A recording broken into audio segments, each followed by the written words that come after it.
Hello everyone, good morning, welcome back to my new blog. तो friends, आप सभी लोगों का मेरे चैनल में स्वागत है। और आप लोग कैसे हो, कैसे आपकी तैयारी चल रही है। आई होप आपकी तैयारी अच्छे से चल रही होगी और अपनी पढ़ाई जो है वो अच्छे से कर रहे होंगे आप, ऐसी मैं आपसे उम्मीद करती हूँ।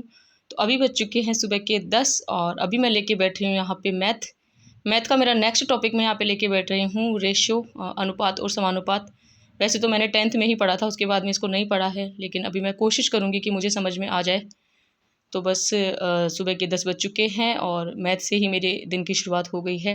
वैसे सुबह मैंने थोड़ा सा पढ़ा था साइंस वगैरह थोड़ा सा, तो उसका मैंने व्लॉग नहीं बनाया है, अभी से शुरू किया है मैंने।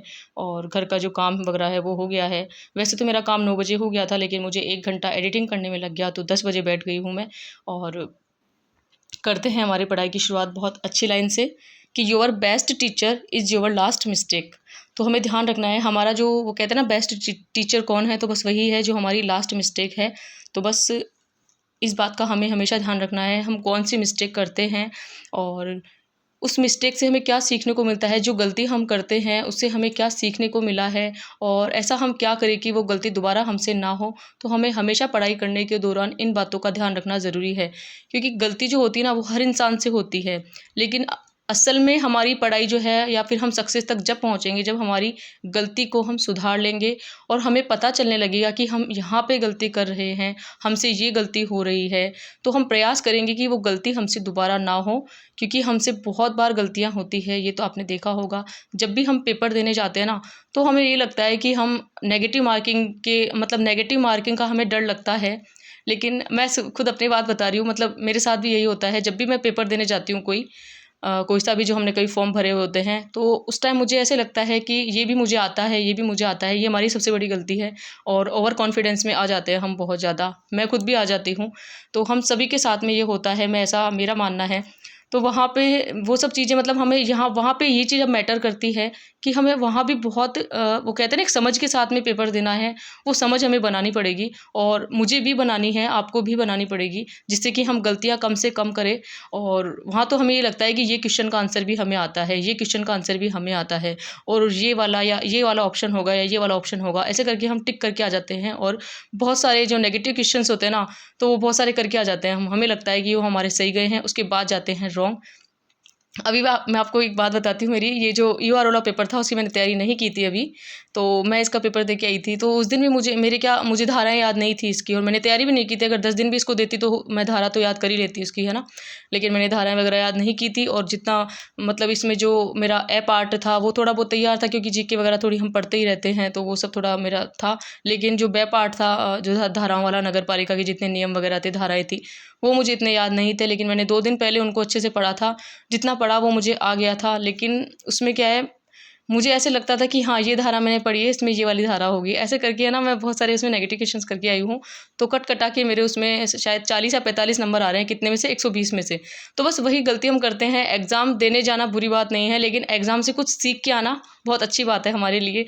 तो बस मुझे भी है ना उस दिन ये लगा था कि है ना, मैं बहुत सारे क्वेश्चन सही करके आई हूँ इस बार। तो ऐसे लग रहा था मुझे आके, जब मैंने आंसर की मिलाई, मतलब यूट्यूब पे किसी क्लास के ज़रिए, तब मुझे पता चला हम बहुत बड़ी गलती करते हैं वहाँ पे। तो नेगेटिव मार्किंग से बचने के लिए हमें ओवर कॉन्फिडेंस बिल्कुल भी नहीं रहना है, और हर एक क्वेश्चन का आंसर हमें सोच समझ कर देना है।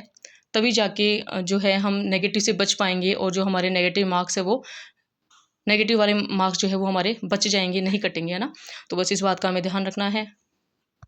तो फ्रेंड्स, मेरा तो यही मानना है कि हम जब घर पे तैयारी करते हैं ना, जब तो हमें डर नहीं लगता है, और वहाँ जाके हम सोचते हैं कि सब कुछ हमें ही आता है। ऐसा करके हम बहुत सारी गलतियाँ करके आते हैं, मेरे साथ भी ऐसा होता है। और इसी तरह से आरएसपी में भी मेरे 45 के समथिंग आंसर सही जा रहे थे, मतलब पूरे नंबर कट कटा के, नेगेटिव वालों को भी काट के, है ना। और इसी तरह से आर ओ ई ओ आर ओ में भी मेरे 45 या 40 के समथिंग मेरे जो सही जा रहे हैं, और नेगेटिव को हटा के। तो बस ये हमारी सबसे बड़ी भूल होती है। अगर क्वेश्चन हम नेगेटिव ना करके आए, तो कम से कम 50-60 नंबर तो आराम से बन ही सकते थे, 50-60, है ना। लेकिन बस वही है, नेगेटिव करके आ जाते हैं वहाँ पे, और बहुत जो बड़ा लॉस हो जाता है उसका हमें ही लॉस होता है, किसी और को तो नहीं होता है।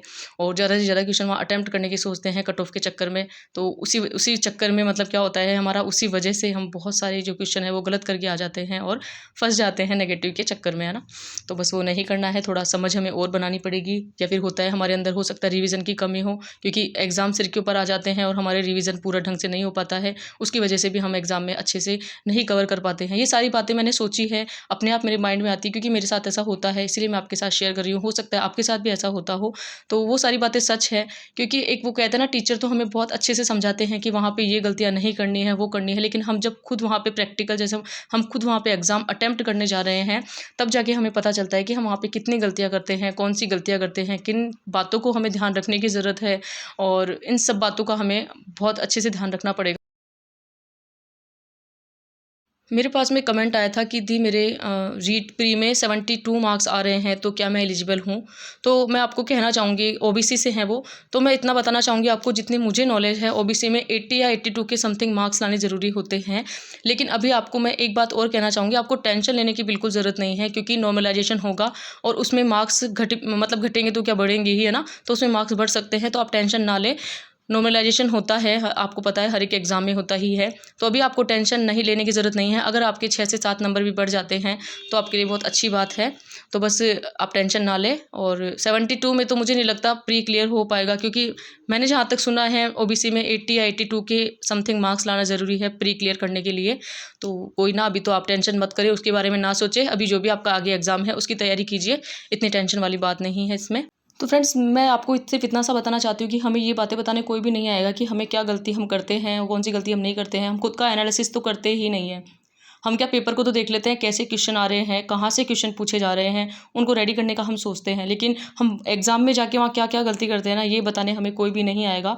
तो मेरा आज ये बात बताने का सिर्फ एक ही मोटिव है कि हमें वहाँ पे बहुत ज़्यादा ध्यान रखना है, क्योंकि अभी आगे भी पेपर होंगे, बहुत सारे एग्ज़ाम आप देंगे, तो बस उन सब बातों का हमें ध्यान रखना है। और अच्छे से हमें पेपर को वहाँ पे अटेम्प्ट तो करना ही है, लेकिन साथ में हमें इन सारी बातों का भी ध्यान रखना है। ओवर कॉन्फिडेंस में बहुत ज़्यादा आ जाते हैं रियल में, तो बस ये जो गलतियाँ हैं ना, वो अब हमें नहीं करनी है। इन गलतियों से हमें थोड़ा सा अपने आप को बचाना है, और ये बातें हर कोई नहीं बताता है, आप अच्छे से जानते हैं। लेकिन वो कहता है ना कि जैसे मैं खुद पेपर देने गई थी, मैंने आरएस प्री का एग्ज़ाम भी दिया था, तो वहाँ क्या लेवल था और एग्ज़ाम में हमारा क्या सीन रहता है, वो सब बातें हमारे लिए बहुत ज़्यादा मैटर करती है। तो इन सब बातों को हमें इग्नोर नहीं करना है। और रही फॉर्म भरने की बात, तो आप लोग जो भी एग्ज़ाम की वैकेंसी आती है, तो उसके फॉर्म हमेशा भरा कीजिए। ज़रूरी नहीं है किसी में हमारा नंबर आए, किसी में नहीं आए, किसी में हमारा सिलेक्शन हो या ना हो, लेकिन उससे हमें बहुत सारी चीज़ें सीखने को मिलती है, और हम बहुत सारी गलतियों को करने से बचेंगे, क्योंकि वो कहते हैं ना, ठोकर लगने से ही इंसान को समझ में आती है या अक्ल आती है। तो बस वही है, धीरे धीरे जैसे जैसे हम एग्ज़ाम देंगे, हमें कुछ सीखने को मिलेगा, एग्ज़ाम का पैटर्न पता चलेगा, बहुत सारी बातें हैं जो हमें सीखने को मिलती है। और जो एक्सपीरियंस होता है ना, वो यूँ ही नहीं आता है, हम एग्ज़ाम देंगे तब जाके वहाँ कुछ सीखने को मिलेगा, जब जाके हमें थोड़ा थोड़ा एक्सपीरियंस आने लगेगा, थोड़ी नॉलेज आने लगेगी। ये सब बातें ध्यान रखना हमारे लिए बहुत ज़्यादा ज़रूरी है। एक मेरे पास में कमेंट आया था कि मैं भी जोधपुर से हूँ और फ़िलहाल पटवारी और वीडियो की तैयारी कर रहा हूँ, तो बहुत अच्छी बात है ये, और हमें तैयारी तो करते रहना ही है। और पटवार और वीडियो जो अभी हमारे सामने है, तो मेन गोल तो बिल्कुल आपका यही होना चाहिए।